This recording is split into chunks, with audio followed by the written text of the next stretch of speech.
ఈ వీడియోను మీకు సమర్పిస్తున్నవారు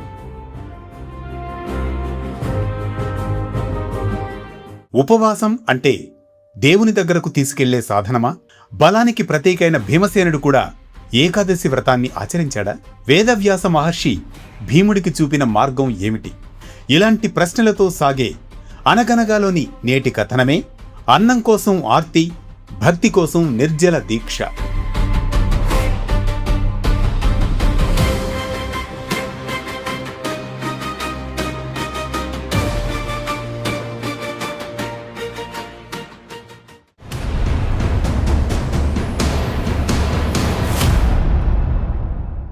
భీమసేనుడు నిర్జల ఏకాదశి వ్రతం గురించి వ్యాస మహర్షిని అడిగిన ఈ కథనం ప్రత్యక్షంగా వ్యాస మహాభారతంలో ప్రధాన ఘట్టంగా కనిపించకపోయినా నిర్జల ఏకాదశి మహిమకు సంబంధించిన వివరాలు ప్రధానంగా పద్మపురాణం, భవిష్యోత్తర పురాణం, బ్రహ్మ వైవర్త పురాణంలో కనిపిస్తాయి. అందువల్ల కథలో పాత్రలు మహాభారతానికి చెందినవైనా ఆ కథనానికి ప్రధాన ఆధార గ్రంథాలు పురాణాలే గాని వ్యాస మహాభారతం కాదని చెప్పడం శాస్త్రీయంగా సరైనది. మరి కథలోకి ప్రవేశిద్దాం. అనగనగా ధర్మం, భక్తి, యోగశక్తి కలిసి నడిచిన మహాభారత కాలమది. హస్తినాపురంలో ఒకరోజు పాండవులు ధర్మ చర్చలో పాల్గొంటున్నారు. ఆ సమయంలో వేదవ్యాస మహర్షి అక్కడకు విచ్చేశారు. వేదవ్యాస మహర్షితో ధర్మరాజు ఇలా అంటున్నాడు: మహర్షి, మానవులు పాప విమోచనం పొందేందుకు ఉత్తమమైన వ్రతం ఏమిటో సూచించగలరా?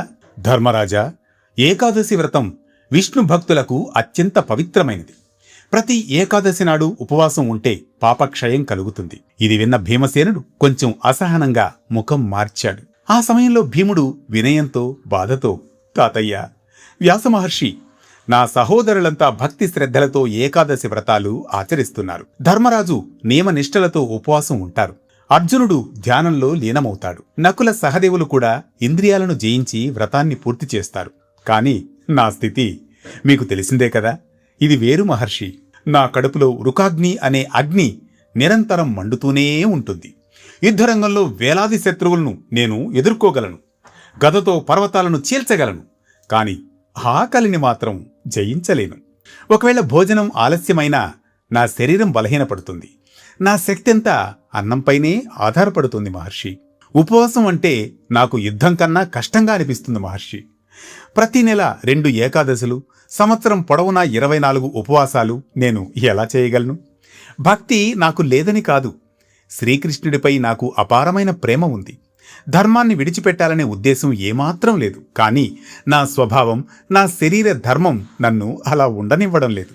అందుకే ఓ కరుణాసాగర, వేదవ్యాస మహర్షి, నా వంటి వానికి కూడా సాధ్యమయ్యే మార్గం ఏదైనా ఉంటే దయచేసి నాకు ఉపదేశించండి.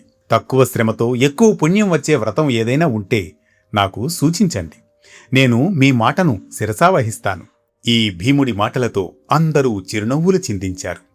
కాని వ్యాస మహర్షి ఆదరంగా భీముని వైపు చూశారు. భీమసేనా, నీవు పాండవుల్లో మహాబలశాలి. నీ భుజబలం యుద్ధరంగంలో శత్రువులను కంపింపజేస్తుంది. నీ గదా ప్రవాహానికి పర్వతాలు కూడా వణికిపోతాయి. కాని విను భీమా, భక్తి అంటే కేవలం శరీర బలం మాత్రమే కాదు. నిజమైన విజయం అనేది బయటి శత్రువులను జయించడం మాత్రమే కాదు, మన లోపల ఉన్న ఇంద్రియాలను కూడా జయించడమని. ఆకలి, దాహం, కోపం, ఆశ, ఇవే మనిషికి నిజమైన శత్రువులు. వీటిని నియంత్రించిన వాడే అసలైన యోగి. అందుకే అతడే నిజమైన వీరుడు అని నేను చెప్పగలను.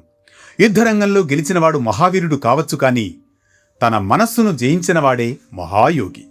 నీ హృదయంలో శ్రీహరిపై అపారమైన భక్తి ఉందని నాకు తెలుసు.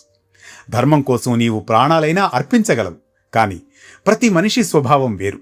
అందరికీ ఒకే విధమైన నియమం ఏమాత్రం సాధ్యం కాదు. అందుకే శాస్త్రాలు కూడా భక్తుని స్థితిని బట్టి మార్గాలను చూపిస్తున్నాయి. నీవు అన్నం లేకుండా ఎక్కువ కాలం ఉండలేవని నాకు తెలుసు భీమా. నీ కడుపులో మండే వృకాగ్ని నీ శరీర స్వభావం.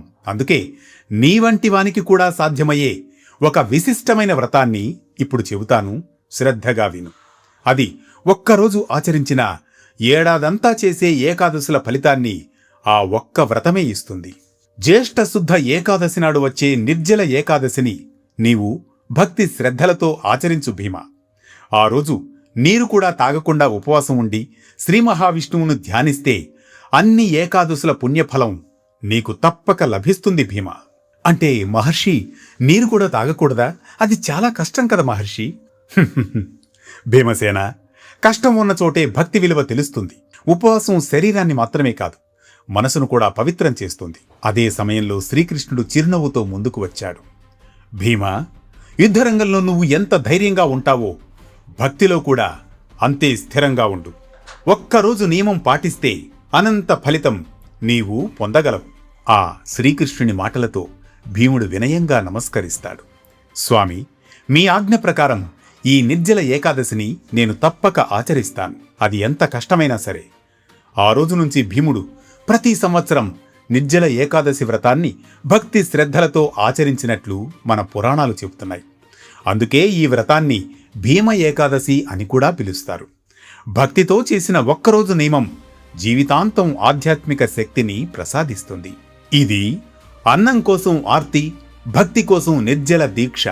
ఈ కథనం మనకిచ్చే సామాజిక సందేశం ఒక్కటే: బలం అంటే కేవలం శరీర శక్తి మాత్రమే కాదని, మనసును నియంత్రించే సామర్థ్యమే నిజమైన బలమని.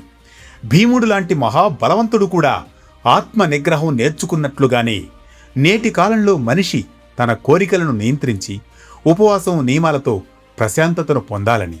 భక్తి అనేది భయం కాదని, ఆత్మశుద్ధికది మార్గమని.